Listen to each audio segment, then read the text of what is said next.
other shows we have for you to enjoy at myclassicradio.net. The Avengers was most certainly not a household name in South Africa prior to the radio series.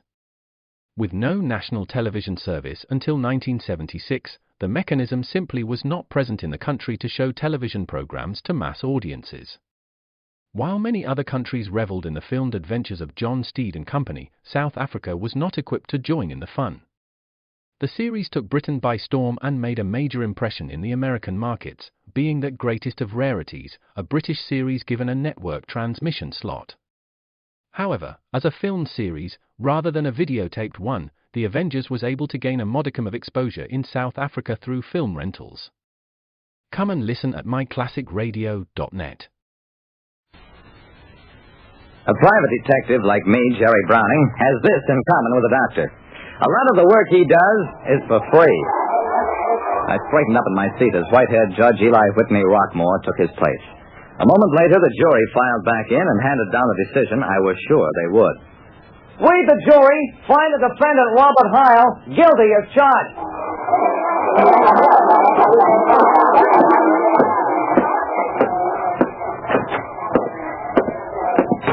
In his chambers, and with his judicial robe tossed over the back of the chair, Judge Eli Whitney Rockmore looked like just what he was. A very tired old man who had seen far more than his share of human suffering. Were you able to get any of the information I wanted, Jerry? I nodded. Yes, I did, sir, but I don't think you're going to like it.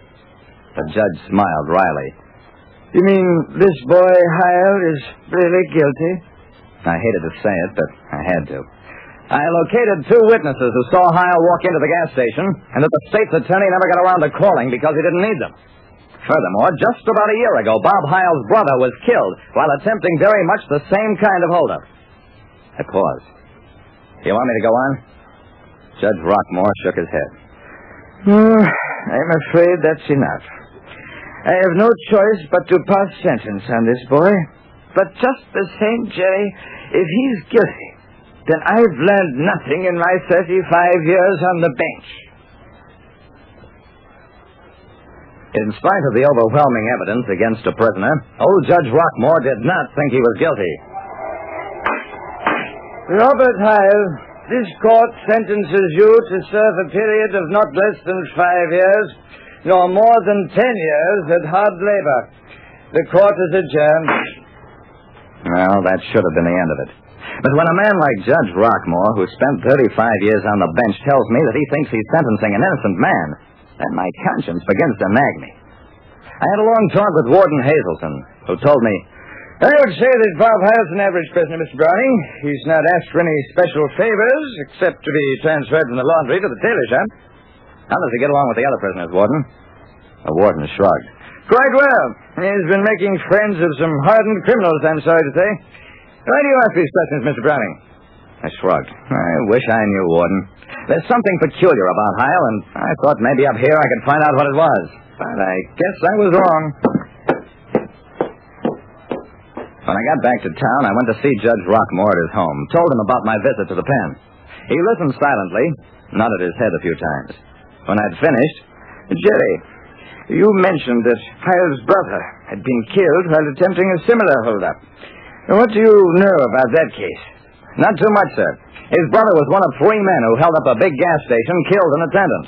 Police came up as they were making a getaway. Heil's brother was shot and killed. He drove the getaway car and shot the attendant, according to the other 2. Judge Rockmore nodded. Where are these others now? Judge, I'm afraid they're at the penitentiary, and I think there's going to be more murder. Judge Rockmore had warned me not to say or do anything more, and I didn't for about a week. Then I couldn't stand it any longer, called Warden Hazelton at the pen. What I heard almost knocked me out of my chair. A few hours earlier, 3 men had escaped. They were Bob Heil, Joe Marsh, and Fred Reedon, the 2 men who had participated in the holdup with Bob's brother. All 3 had worked in the tailor shop and escaped by slugging a guard and stealing a truck. The men had last been seen heading for town. The story made big headlines, and the way the newspapers told it, Bob Heil deliberately went to jail in order to help his brother's gang escape. And it didn't make much sense to me. But then nothing about Heil had made any sense right from the start. Then, a week after the escape, I got a call from Judge Rockmore to come over to his house at once.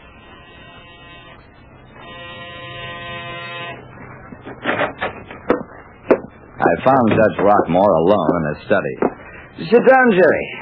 I want to ask you a question.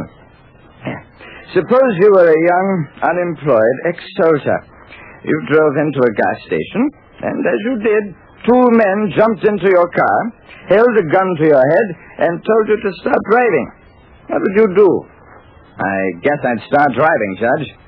And suppose that these two men realized that capture was inevitable, that one of them had committed a murder, that it was necessary to sacrifice somebody in order to save their own lives. If they killed you and swore that you were not only their accomplice, but guilty of murder as well, who could possibly prove the contrary? I put my hand in my pocket, felt the reassuring touch of my revolver. Judge, where is Bob Heil? The judge stood up.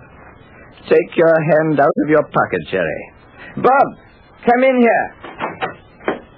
Bob Heil walked into the room, stood facing me. Tell him, Bob. The boy turned to me. I knew my brother wasn't involved in that hold-up or killing. He just wasn't that kind of person. I thought if I could get at the two men, become their friend, sooner or later I'd learn the truth. I shook my head. It's no use, Heil. Maybe you're telling the truth, maybe not. It makes no difference. You're a con now, an escaped con, which is worse. Where are Marsh and Raiden? They're holed up in a little shack not far from here. I go out every night for food. They're too frightened to step out of the place. He smiled at the judge, who smiled back. An awful thought began to form at the back of my head. Wait a second. You made friends with these two men, and the three of you walked out of the state pen just by slugging a guard and stealing a truck. The walls are 18 feet high. They've got 62 searchlights and 118 guards. I turned to the judge. Judge Rockmore, how could you do this to me? Jerry, it was the only chance to clear an innocent man's name and to catch his murderers.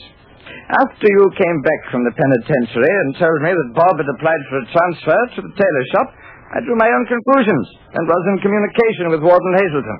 We arranged the jailbreak with Bob, and I even provided the hideaway place and the necessary recording apparatus to take down conversations. This evening they confessed to Bob, and nothing now remains except to retake them. The judge grinned at me. In gratitude for your share in the case, you may have the honor of recapturing them, if you wish. I took a deep breath. Judge, I think you're a terrific guy. One of the greatest I've ever known. And all I have to say is that let us now please phone for 3 or 4 carloads of cops. And that was the end of it.